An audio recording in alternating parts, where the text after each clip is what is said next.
masih alhamdulillah Allah selamatkan dari dosa-dosa besar ya. Itulah kenapa Allah mengatakan wala taqrabuz zina, jangan dekati zina.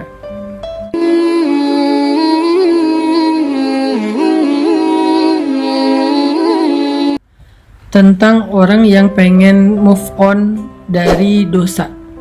Dia kayak ngerasa hina banget karena melakukan dosa yang berulang kali, melakukan dosa yang sangat-sangat membuat dia malu. Terus gimana cara biar move on? Ada lagi yang bilang gini, saya tuh pernah melakukan dosa besar dengan pacar saya, terus saya sadar akhirnya saya putusin dia. Tapi setelah mutusin dia, saya nggak kuat, saya pengen balikan berbuat dosa lagi yang sama. Terus sekarang saya mutusin dia lagi karena nyesel. Udah gitu dia kayak ngejar-ngejar saya dan minta pertanggungjawaban dari saya karena dia ngerasa udah saya rusak. Gimana dong Ustadz? Masya Allah ya, luar biasa. Teman-teman yang dirahmati Allah SWT, ini khusus buat teman-teman yang masih alhamdulillah Allah selamatkan dari dosa-dosa besar ya. Itulah kenapa Allah mengatakan wala taqrabuz zina, jangan dekati zina. Apa maksud dari dekati zina? Pacaran. Udah banyak banget korbannya.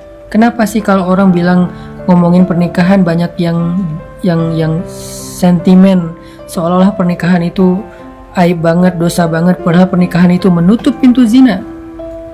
Walaupun ada sih yang selingkuh, ada juga sih yang macam-macam, tapi maksudnya setidaknya dia sudah menutup banyak pintu-pintu zina.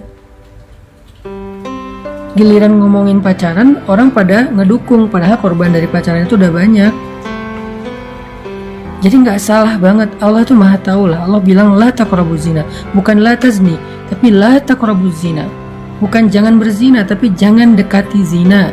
Apa dekati zina tuh? Pacaran, hubungan yang tadi TTM, yang membuat rumah tangga kita rusak, rumah tangga orang lain rusak, dan seterusnya. Gimana tuh kalau kayak gitu? Apa kita mau kalau keluarga kita diperlakukan orang lain kayak gitu? Makanya jangan dekati zina, jangan dekati dosa-dosa itu, jangan didekatin dosa-dosa besar itu. Kenapa? Walaupun kita pede banget bilang saya nggak akan terjerumus, tapi setan itu licik dan gak akan berhenti untuk menggiring kita setahap, selangkah demi selangkah sampai terjerumus dan akhirnya nyesel. La taqrabuz zina. Jadi buat teman-teman yang masih Allah jaga, jangan dekat-dekat. Kenapa? Kalau udah terlanjur melakukan itu, hidup kita tuh berantakan. Bener banget, yakin deh, hidup kita tuh berantakan. Kalau udah terlanjur berbuat dosa itu, hidup kita berantakan. Kalau kemudian kita menutupnya dengan menikah, rumah tangga kita berantakan. Terus gimana Ustadz? Gak ada yang lebih baik daripada orang yang meninggalkan dosa, lalu baru yang bertobat dari dosa. Ada dua tingkatan. Yang satu, meninggalkan dosa. Yang kedua, bertobat dari dosa. Mana di antara dua ini yang lebih baik? Yang pertama, yang meninggalkan dosa, yang gak mau berbuat dosa itu. Yang kedua baik, tapi yang pertama jauh lebih baik. Jangan kita gampangin, gampang nanti bisa taubat. Pertama, ya kalau kita masih punya kesempatan. Kedua, ya kalau ternyata hati kita terbuka untuk taubat. Kalau udah keenakan dengan dosa. Dan yang ketiga, tetap orang yang meninggalkan dosa lebih baik dan lebih utama daripada orang yang bertaubat dari dosa, walaupun dua-duanya baik.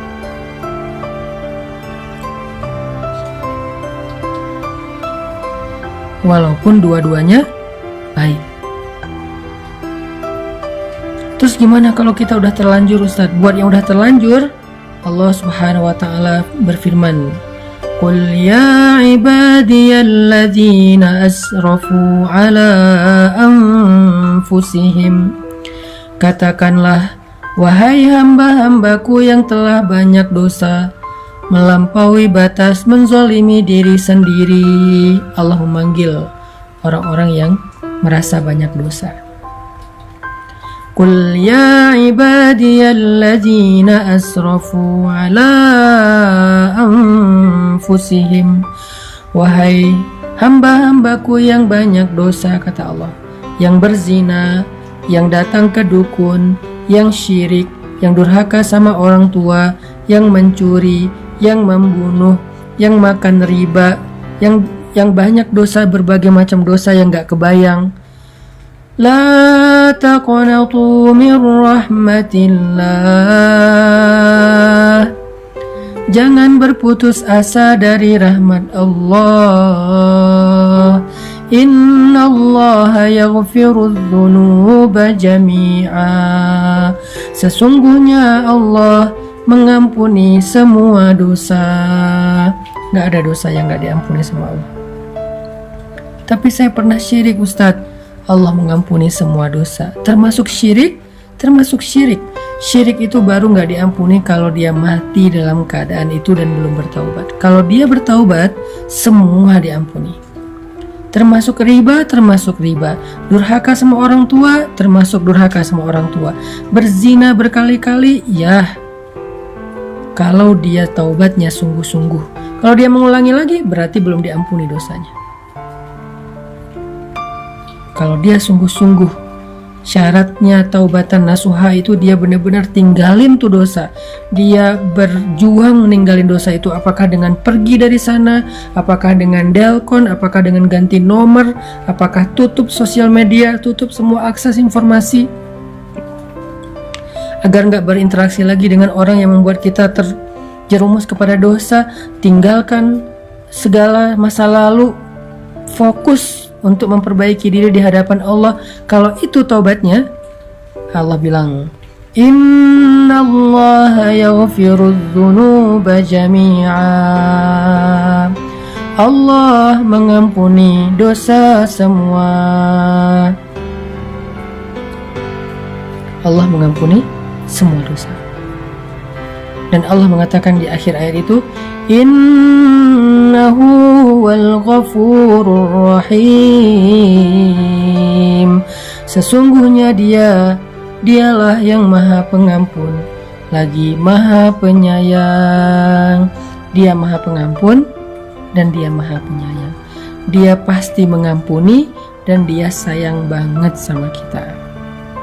Jadi kalau ada niat pengen benar-benar bertaubat, jangan berkecil hati. Kalau benar-benar pengen bertaubat, jangan berkecil hati. Allah itu sayang banget sama hambanya yang bertaubat. Innallaha yuhibbut tawwabin. Malah Allah cinta sama hambanya yang bertaubat. Wa yuhibbul mutatahhirin. Allah cinta kepada hambanya yang pengen membersihkan dirinya. Dan untuk bisa meninggalkan dosa zina itu, baik sebelum dia menikah maupun setelah dia menikah, coba renungkan satu kisah Nabi ini. Ada seorang laki-laki berteriak di dalam Masjid Nabawi dengan mengatakan, "Wahai Rasulullah, izinkan saya berzina," kata dia. "Wahai Rasulullah, izinkan saya berzina," kata dia. Semua sahabat yang mendengar ini kaget. Kemudian mereka marah karena lancang sekali laki-laki ini minta izin kepada Nabi untuk berzina. Yang udah pasti itu adalah dosa besar. Aneh kan pertanyaannya, izinkan saya berzina ya Rasul. Semua sahabat kaget, bahkan sebagian sahabat itu udah pengen mukul, udah pengen nonjok, udah ngeluarin pedang setengah sarung. Nabi juga kaget, tapi Nabi bijak. Nabi mengatakan, "Udnu, dekatlah ke saya, kesinilah." Akhirnya dia mendekat, datang ke arah Nabi, duduk di sini, kata Nabi. Dia duduk di depan Nabi sampai bertaut lututnya dengan lutut Nabi. Kemudian Nabi bertanya dengan suara yang lembut, karena Nabi ingin melembutkan hati orang ini.